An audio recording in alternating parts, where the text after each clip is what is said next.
Il y avait un jardin qu'on appelait la terre. Il brillait au soleil comme un fruit défendu.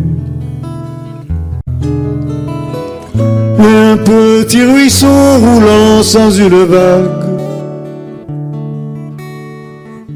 venait le rafraîchir et poursuivait son cours.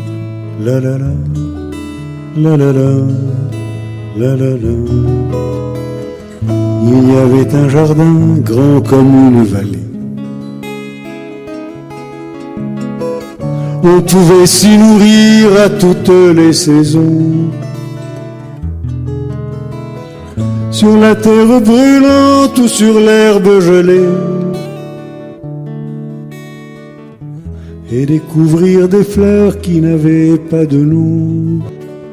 Après le Moyen-Âge, les jardins de la Renaissance étaient conçus pour faire une harmonie avec le paysage et donner à leurs propriétaires un cadre exceptionnel pour organiser des fêtes. Ils étaient conçus pour être admirés depuis le château. Ces tracés offrant un sentiment d'unité et d'équilibre parfait, d'une majesté théâtrale et d'un goût du spectacle, directement inspiré des jardins du nord de l'Italie. Dotés en général d'une superficie plus grande, ils font une large place aux jeux d'eau, lourds, canaux, bassins, orangeraies, pavillons.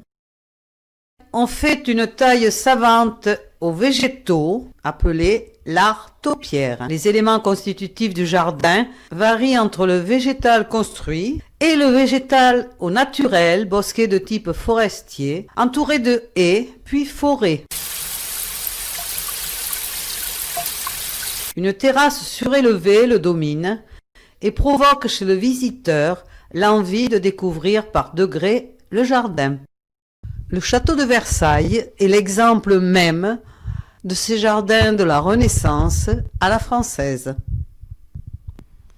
Les allées sont rythmées par des statues à l'antique.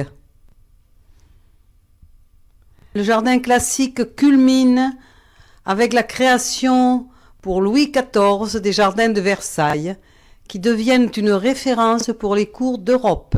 On y voit aussi des statues qui se tiennent tranquilles tout le jour, dit-on. Mais moi je sais que dès la nuit venue, elles s'en vont danser sur le gazon.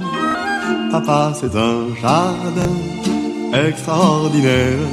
Il y a des oiseaux. C'est la profusion lâche de plantations dégringolant sur les sentiers et les escaliers et adoucissant tous les bordures qui lui donnent son air naturel. On plante de bonnes espèces de fleurs, des vivaces, des rustiques et quelques arbustes pour la structure. On y met des plantes odorantes, des plantes mellifères. On peut laisser les fleurs monter en graines et former des touffes spontanées, mais de façon contrôlée. C'est précisément ce naturel maîtrisé qui constitue l'essence du style propre du jardin à l'anglaise. Cherchant à imiter la nature, ils se fondent bien dans le décor. Sentiers sinueux, beaucoup d'eau et des cascades pour qu'on entende le bruit de la nature. Et puis des plantations, surtout pas bien alignées, mais qui avaient pour but d'avoir l'air le plus naturel possible. Il y a eu autant de travail de création que dans un jardin à la française où là, manifestement, la main de l'homme est visible. Le jardin à l'anglaise a nécessité autant de travail pour modeler le terrain, ménager des creux, des bosses, dévier les cours d'eau.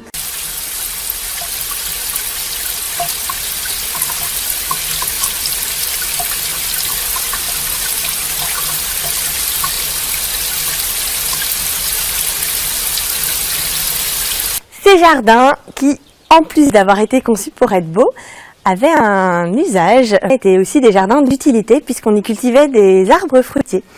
J'ai caché mieux que partout ailleurs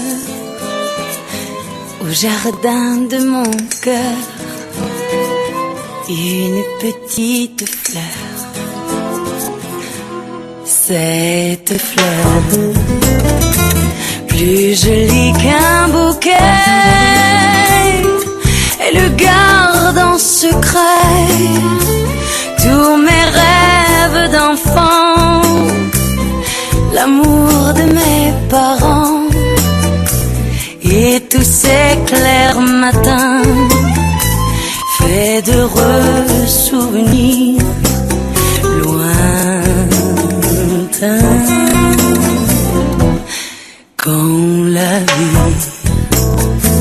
par moments me trahit, tu restes mon bonheur, petite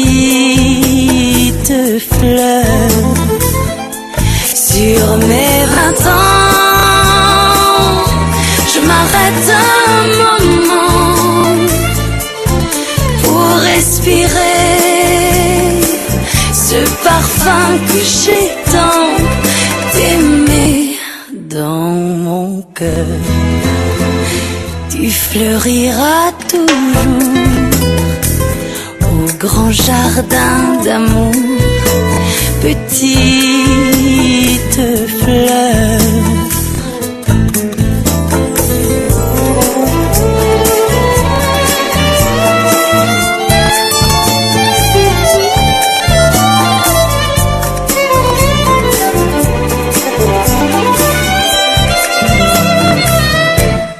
Dans mon cœur,